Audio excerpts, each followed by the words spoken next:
they going to be able to get somebody up here? Well, of course, ma'am. We're coming up for you. Well, there's no one here yet, and the floor is completely engulfed. We're on the floor, and we can't breathe. Okay. And it's very, very, very hot.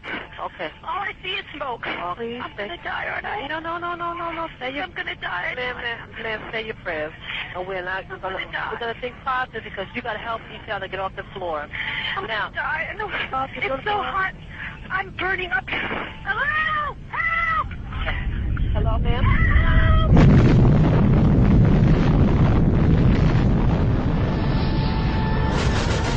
Osama bin Laden is the world's most wanted terrorist.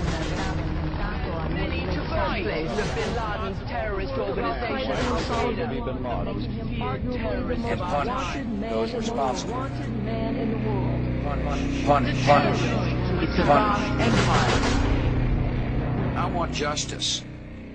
And there's an old poster out west, as I recall, that said wanted, dead or alive. En el sitio web del FBI verás que tienen fichado a Bin Laden y que se le cita como uno de los terroristas más buscados. Verás que se le acusa de los ataques de 1998, pero no del 11S. De hecho, muchos periodistas han llamado al FBI preguntando: ¿por qué no se relaciona Bin Laden con el 11S? Y el FBI contesta: porque no tenemos ninguna prueba.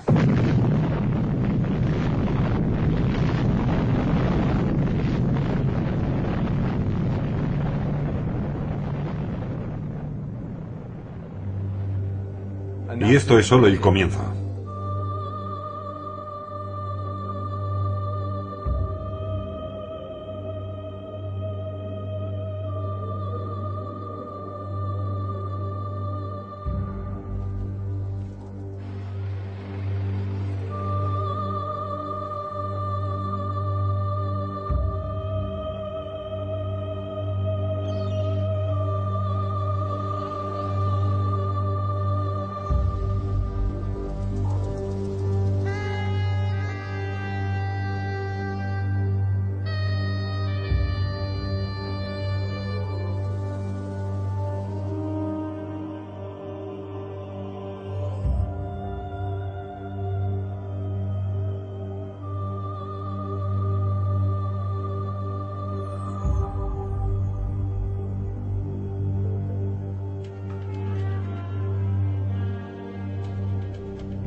El 11S trabajaba para una empresa llamada Eurobrokers y nuestra oficina estaba en la planta 84 de la Torre Sur, que fue el segundo edificio atacado aquel día. Estaba trabajando en el ordenador y a las 8:46 de la mañana se produjo un fuerte...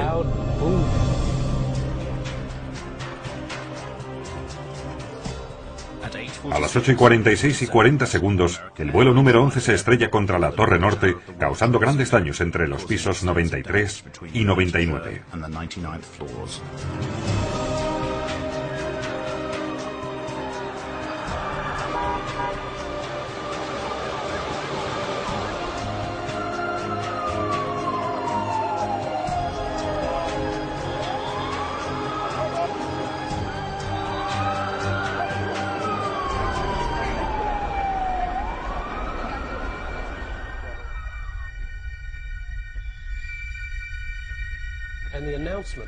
Nos llegó el aviso de la autoridad portuaria.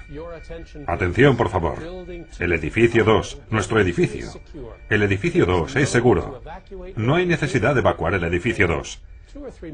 2 o 3 minutos después hablaba con un tal Bobby Cole. Bobby se encontraba 8 o 10 pisos por debajo y cuando escuchó el aviso, volvió a subir. Y mientras me lo contaba, oímos un boom y otro boom, 2 explosiones que hicieron temblar nuestro edificio. A las 9:03, el vuelo 175 se estrella contra la Torre Sur.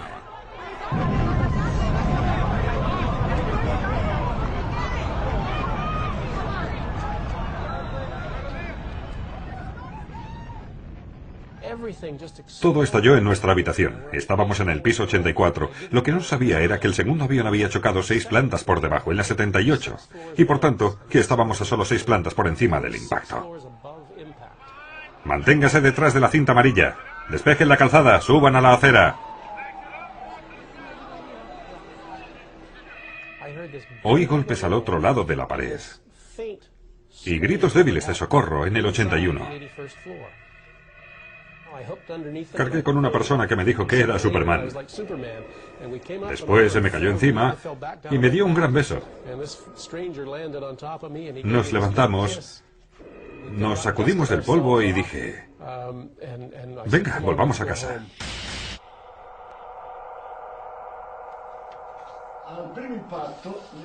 Con el primer impacto, las dos torres se tambalean, pero recuperan enseguida su equilibrio. ¿Por qué? Porque fueron diseñadas específicamente para ello.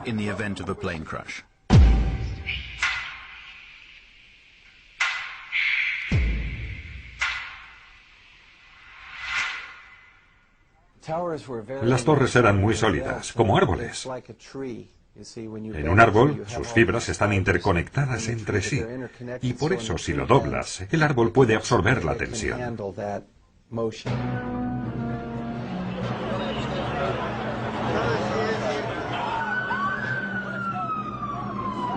Sin embargo, 56 minutos después del impacto del vuelo 175, la Torre Sur se derrumba inesperadamente.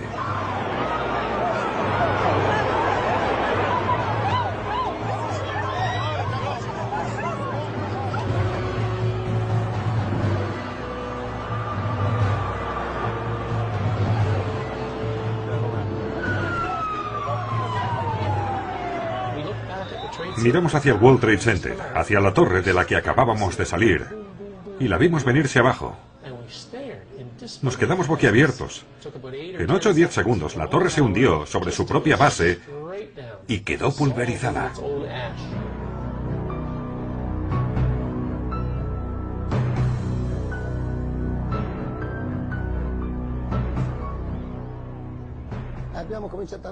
Empezamos a entrar en la torre cuando, de repente, la gente saltaba desde arriba. Una persona se cayó encima de un bombero.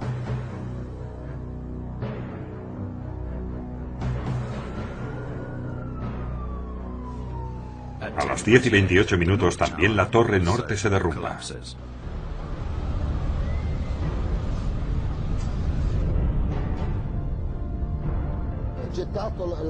Me quité el respirador de oxígeno para poder correr. Huía porque veía a la torre venirse abajo. Luego me vi envuelto en una nube de polvo.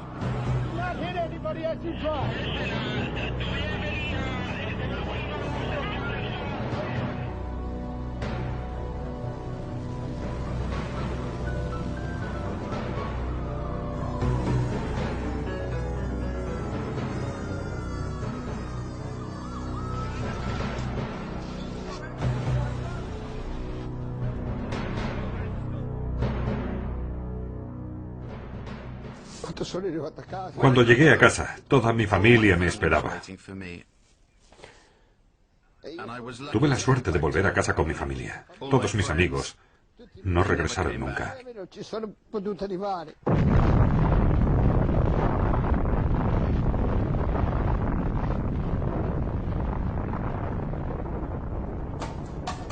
La versión oficial sobre el colapso de las Torres Gemelas fue elaborada por el Instituto Nacional de Estándares y Tecnología, NIST, que entre los años 2002 y 2006 estudió la destrucción del World Trade Center, llegando a la conclusión de que el colapso de las torres fue provocado por los efectos combinados del impacto de los aviones y de los incendios generados por estos impactos.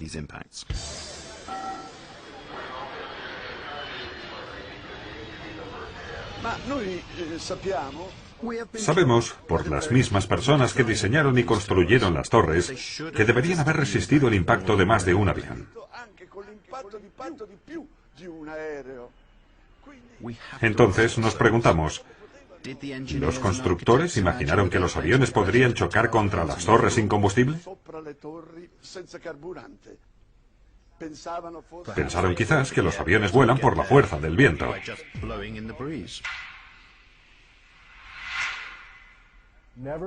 Jamás, ni antes ni después del 11S, se ha caído un edificio de estructura de acero a causa de un incendio. En 2005, en Madrid, se produjo un incendio horroroso. Un rascacielos entero ardió. Era una enorme antorcha que ardió durante 20 horas consecutivas. Pero al final, la estructura aguantó. El rascacielos no se cayó.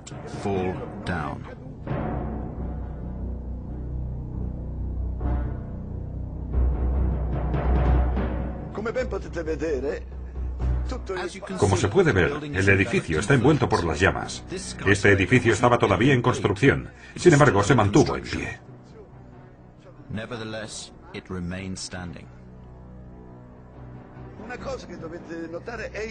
Algo a tener en cuenta es el color blanco de las llamas. Significa que hay mucho oxígeno que arde.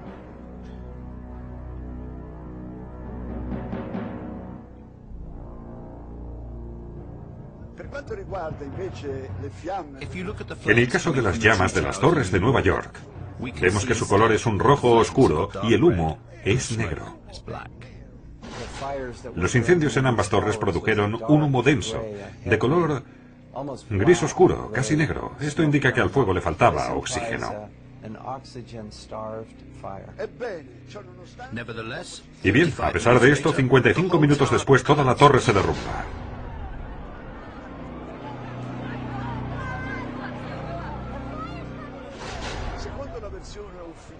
Según la versión oficial, hubo un momento en que la estructura de acero de las torres cedió. Ya no tenía la misma solidez que al principio.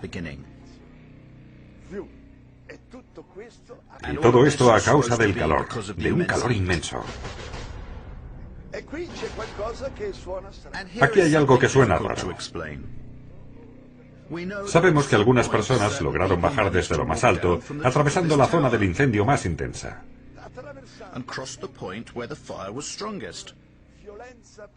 Y llegaron hasta abajo y se salvaron.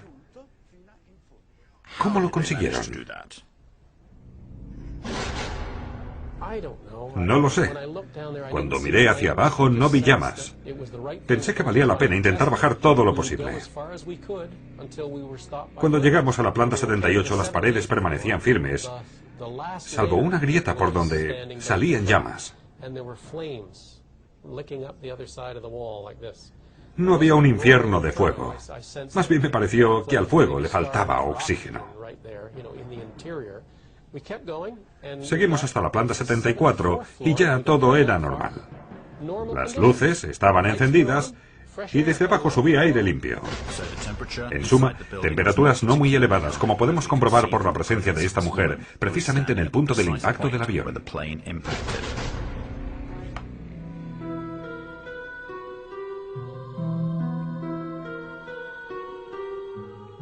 El NIST, para verificar la dinámica efectiva de los colapsos y la forma en que el calor afectó al acero, encargó numerosas pruebas, algunas de las cuales fueron realizadas por la empresa Underwriter Labs.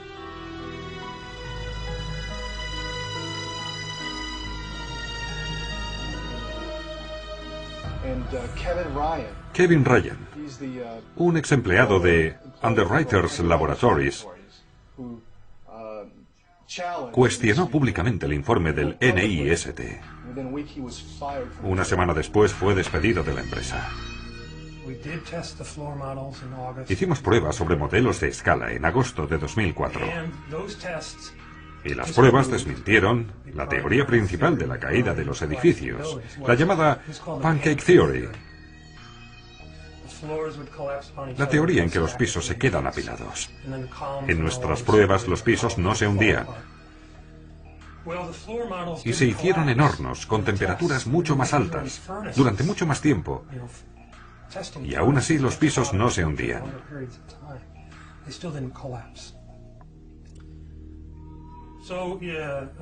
Meses después, el gobierno actualizó su informe y señaló que no solo no hubo colapso, sino que habían hecho pruebas con muestras que habían recuperado del incendio, que indicaban claramente que las temperaturas eran muy bajas.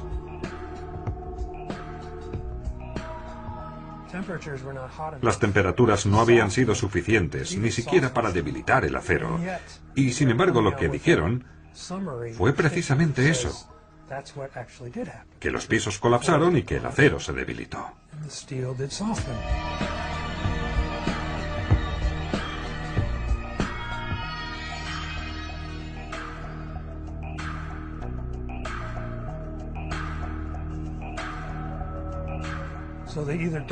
Por tanto, minimizaron los resultados de las pruebas o los ignoraron, y al final metieron todo eso en un ordenador.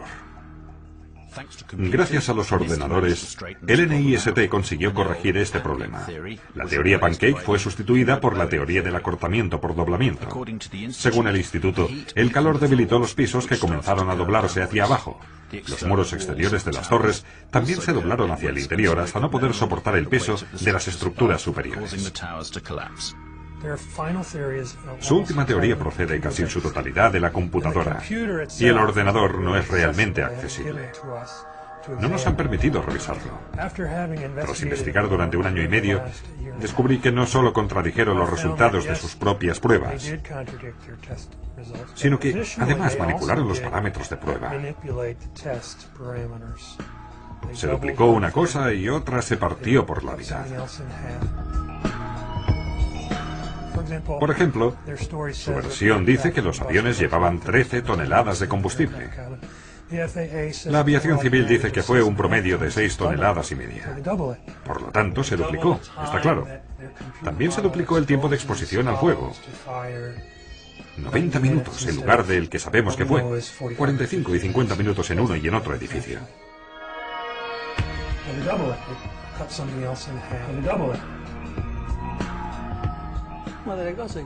Una de las cosas que más me impresionó fue la increíble velocidad del desplome de las torres. Es una velocidad antinatural. Si dejásemos caer un objeto pesado desde una altura de unos 400 metros, que era la altura de las torres, el tiempo que tardaría en llegar al suelo, suponiendo que no existiera la resistencia del aire, sería alrededor de 9 segundos. En solo 8 o 10 segundos la torre se hunde sobre su propia base. El impacto se produjo a unos 2/3 de la altura de la torre. Suponiendo que la parte superior cede y se derrumba de repente sobre la inferior, y aún considerando que aquella fuera muy pesada, la velocidad de caída de la torre, por la resistencia de los pisos inferiores, no puede ser tan rápida como si debajo no hubiera nada, porque debajo había una enorme estructura que debería haber frenado de forma considerable la velocidad de caída.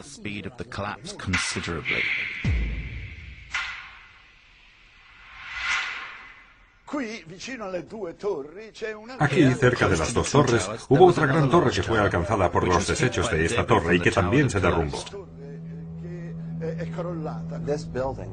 Este edificio, un edificio enorme de 47 pisos, nunca fue alcanzado por un avión. Sin embargo, se colapsó ese mismo día, pero 7 horas después de que cayera la última torre gemela, 7 horas más tarde.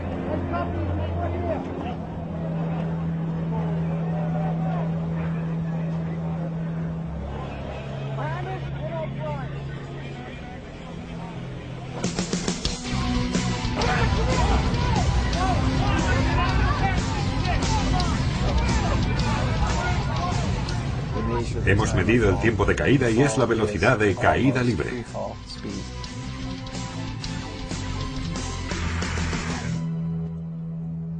La caída de la Torre Norte inflige graves daños al edificio 7, en el cual surgen numerosos incendios. Son esos daños y el fuego, según la versión oficial, lo que provocan su desplome. Pero ¿por qué este se produce a la velocidad de caída libre? Cuando vi el desplome del World Trade Center 7, entendí que se trataba de algo que se debía estudiar y que no se podía pasar por alto.